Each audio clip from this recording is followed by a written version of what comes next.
Good morning class first और second. आज हम टॉपिक है हमारा संज्ञा। संज्ञा की हम रिवीजन करेंगे। संज्ञा मैं आपको पहले करवा चुकी हूँ, आज हम इसकी रिवीजन करेंगे क्योंकि आपके एग्जाम भी आने वाले हैं। संज्ञा किसे कहते हैं? किसी व्यक्ति, वस्तु, स्थान आदि प्राणी, किसी व्यक्ति, वस्तु, स्थान, प्राणी आदि के शब्दों से जिनका बोध होता है उन्हें हम क्या कहते हैं? संज्ञा कहते हैं। ठीक है। अब जैसे ये है, जो शब्द किसी व्यक्ति, वस्तु, स्थान, प्राणी, भाव आदि के विषय में हमें बताते हैं, उनका पता चलता है, बोध कराने का मतलब है पता चलता है, उसे हम संज्ञा कहते हैं। संज्ञा के कितने भेद होते हैं? सबसे पहले व्यक्तिवाचक संज्ञा, जातिवाचक संज्ञा, भाववाचक संज्ञा। संज्ञाएं कितने भेद होते हैं? 3 भेद। व्यक्तिवाचक किसी विशेष व्यक्ति के बारे में, जातिवाचक पूरी जाति का बोध कराए किसी एक शब्द से, उसके बाद है भाववाचक संज्ञा, यानी व्यक्ति के अंदर क्या गुण है उसके बारे में हमें पता लगाए। सबसे पहले हम संज्ञा की परिभाषा एक बार पढ़ लेते हैं। जो शब्द किसी व्यक्ति, वस्तु, स्थान आदि का बोध कराते हैं उसे हम क्या कहते हैं? संज्ञा कहते हैं। संज्ञा के मुख्यतः 3 भेद होते हैं: व्यक्तिवाचक संज्ञा, जातिवाचक संज्ञा और भाववाचक संज्ञा। अब हम थोड़ा बुक के माध्यम से भी पढ़ लेते हैं। बुक में आप देखिए बेटा, संज्ञा जो शब्द किसी व्यक्ति, वस्तु, स्थान, प्राणी, भाव आदि के विषय में बोध कराते हैं वह संज्ञा कहलाते हैं। आप देखो ये चित्र दे रखे हैं, इसमें आप देखो कुतुब मीनार, नाम से पता लग रहा है ना, कुतुब मीनार। तो ये क्या कहलाएगा?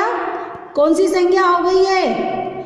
व्यक्तिवाचक संज्ञा। जवाहरलाल नेहरू, जवाहरलाल नेहरू, ये क्या हो गई? व्यक्तिवाचक संज्ञा, किसी एक विशेष व्यक्ति के बारे में पता चल रहा है। सूर्य, ये भी कौन सी संज्ञा है? व्यक्तिवाचक संज्ञा, नाम से पता चल रहा है तो ये भी क्या कहलाएगी? संज्ञा कहलाएगी। नीलम, हिमालय, घोड़ा।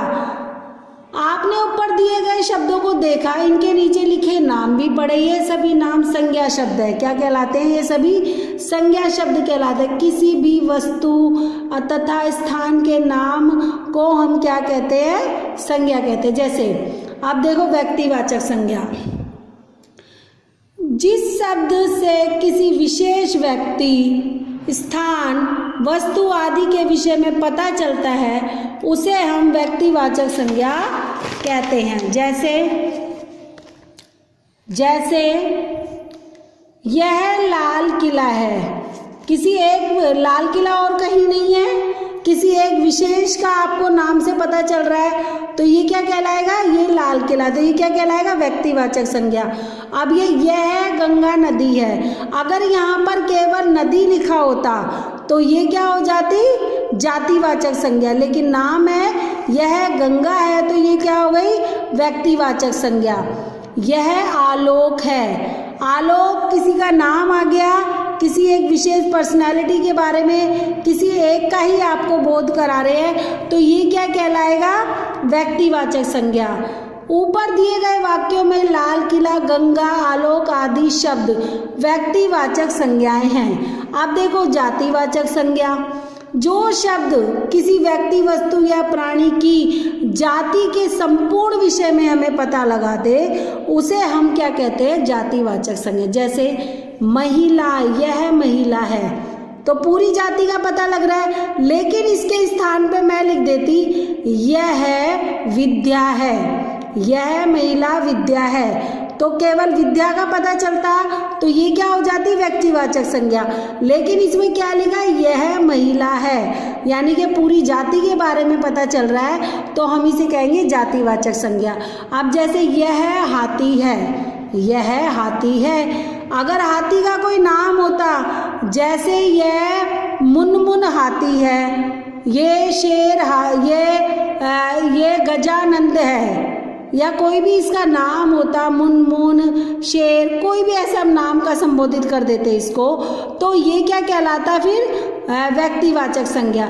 यह मेज है, यह मेज है, अगर हम कहते हैं ये राहुल की मेज है तो किसी एक विशेष की है तो ये व्यक्तिवाचक संज्ञा हो जाती। लेकिन यह मेज है या फिर ये प्लास्टिक की मेज है, यह मेज है तो सभी मेजों के बारे में हमें संकेत करा रही हैं, तो ये क्या हो गई हमारी जातिवाचक संज्ञा। ऊपर दिए गए शब्दों में महिला, हाथी, मेज आदि शब्द संपूर्ण जाति का बोध करा रहे हैं, इसलिए हम सभी ने जातिवाचक संज्ञा कहते हैं। भाववाचक संज्ञा जिस शब्द से किसी वस्तु या प्राणी के गुण, दशा, अवस्था, भाव आदि के विषय में बोध होता है उसे हम भाववाचक संज्ञा कहते हैं। अब देखो जैसे बूढ़ा आदमी, पेड़ ऊंचा है, बूढ़ा है, इसकी अवस्था का पता लगा, ये बूढ़ी अवस्था, बुढ़ापे की अवस्था में है, तो ये क्या कहलाएगा, भाववाचक संज्ञा।